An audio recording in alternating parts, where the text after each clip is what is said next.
Hello, my name is James Uriardi, and this is Law 13 from the 24 Laws of Storytelling.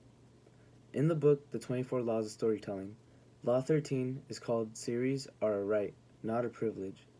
The law states that stories can only stand on strong foundations, built from the ground up.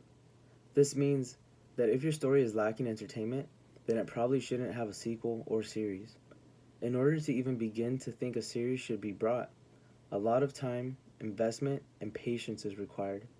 This goes for the directors and the characters within the story.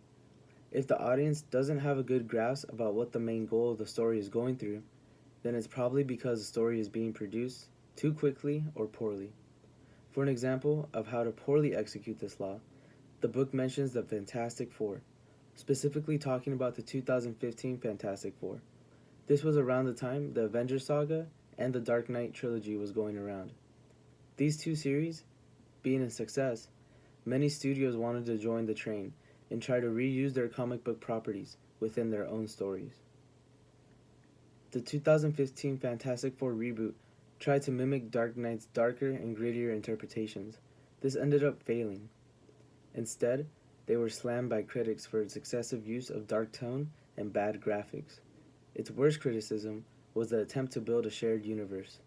The reason the shared universe attempt didn't work, like it did in the Avengers, was because Marvel took the time to develop each character and give a true background story with separate movies, while the reboot tried to do this within one movie. Now, an example of how this law is properly executed is Harry Potter. Something similar to what Marvel did, Harry Potter was a large series of books that was given a beginning and slowly built up by adding conflicts, tragedies, and hardships. Each new book provided a brand new threat, the more dangerous than the one before. Every time Harry was beaten, he got back up and rose to the challenge, with more magical skill and wisdom.